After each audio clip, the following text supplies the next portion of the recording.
Welcome to the basics video, where I will go over the basics of the phone that the average person will care about.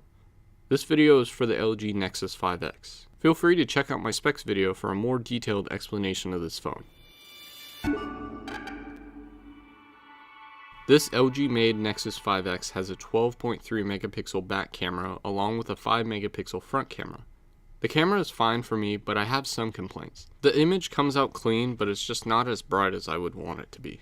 The low light images come out very well, which is surprising to me. Normally I have issues with LG cameras in low light, but this might be due to the fact that LG went with a Sony camera. With this said, you'll have to make sure to keep this camera very stable. This phone does not have optical image stabilization. The camera is capable of 4K but only at 30 frames per second, along with 1080p and 720p at the same frame rate. The 4K part is not too bad, but 1080p at 60 frames per second is what I rely on most. The back camera on this phone is definitely better than most mid-range phones, so this camera receives an 8 out of 10. The operating system is close to stock as it can get, because it is. This is Android 8.1, which gives you a decent amount of customization. There aren't any fancy gimmicks, just stuff that actually helps, except for one, but it does help out sometimes. If you've used the device with Android Nougat, you're probably used to this phone already, but Android Oreo does change the notification shade along with the way that notifications are displayed. There are only a couple visual differences and most of the update is behind the scenes. If you like all the extra stuff, this may not be the phone you're looking for, but it will definitely run smoother than most phones with a Snapdragon 808 processor. The thing I found odd is that this phone does not support nightlight, which was introduced on Android 7.1. Not a big deal, but it seems odd that this phone does not support a stock Android feature. The software is pretty simple to understand and it is nice because there isn't any bloat, so I will give this category an 8 out of 10. Regarding the battery, it's decent. This 2700 mAh battery sounds small, but it makes it through the day. With this said, the battery is showing its age. In the last 2 or 3 years of using a bunch of different phones, this phone has to have the worst battery life I have ever seen. With this said, I was able to squeeze almost 9.5 hours out of the battery with 25% left, with 2 hours of that being screen on time. Another day I got 12.5 hours with 40% remaining, and 1.5 hours of that was screen on time. Another day I squeezed out 15 hours and 48 minutes with 28% left, with an hour and a half of that being screen on time. All of these figures were with the brightness all the way up. The phone does support fast charging in a way, but it does not support Qualcomm Quick Charge 2.0. When you charge this phone with the original charger, it shows that it's charging at normal speed. According to Google, you should be able to squeeze 4 hours out of a 10-minute charge, which translates to half an hour of screen on time or about a 15% charge. Unfortunately, you can't change the battery manually and will require a third party, LG or Google, to replace the battery. You can replace it on your own, but it's best to get a professional to do the job.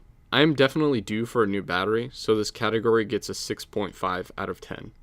So here's how we're going to compare the phones. The Nexus 6 is actually the generation prior to the Nexus 5X, but for this video, I will compare the Nexus 5X to the Nexus 5. The Nexus 5X is a complete redesign of the Nexus 5, yet it is very similar.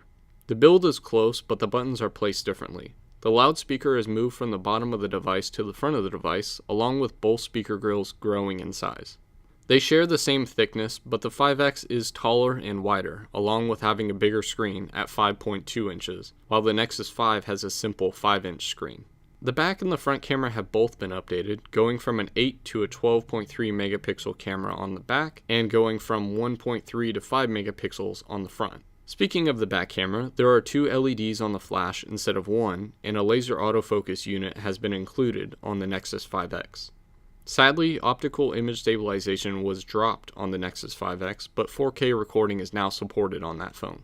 The processor has been upgraded from the quad-core Snapdragon 800 chip in the Nexus 5 to the hexa-core Snapdragon 808 chip in the Nexus 5X. According to Geekbench 4, the Nexus 5X single-core score has increased 17%, while the multi-core score has actually decreased 6%. Odd.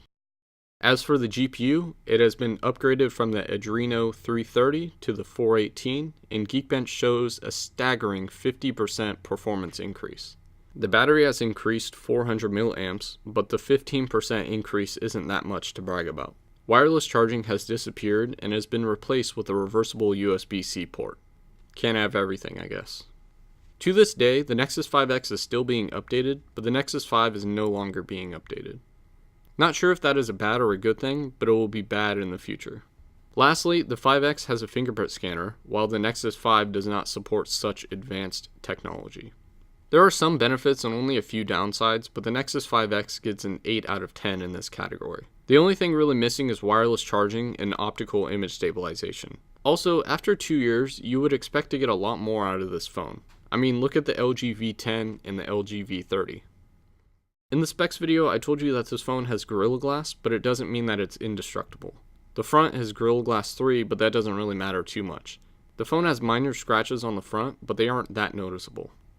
I have replaced a few of these screens before, so they do break. Since it has an LCD display, it is more likely that the glass will only break. A phone like the Nexus 6P with the AMOLED screen will break a lot easier.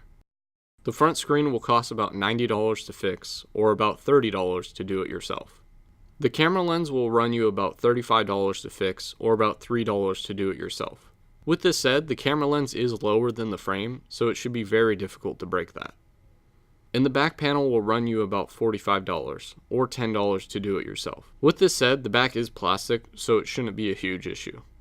The charging port can be replaced, but only if you know how to solder. It will cost about $65 to $85 for a professional to do it for you. I would highly recommend a professional doing this for you because soldering a USB-C port is not fun at all. The batteries go bad and are one of the main causes for the boot loop issues and will run you about $10 to do it yourself or $65 to $85 at a store. It may be difficult to find OEM batteries seeing that the phone is a couple years old. Some people claim to sell OEM batteries, but they clearly are not. The Nexus 5X is a fairly modular and durable phone other than the charging port situation, but gets an 8.5 out of 10 for the durability and repair cost. Now, should you buy this phone? With a score of 78%, I believe that you should buy this phone only if you're looking for a mid-range phone.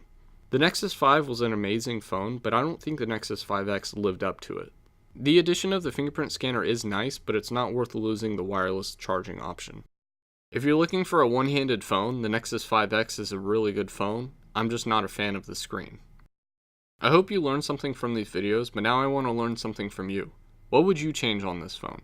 Let me know in the comment section below or on Twitter at MattofRWR. And feel free to follow me on any social media listed above. Thanks for watching.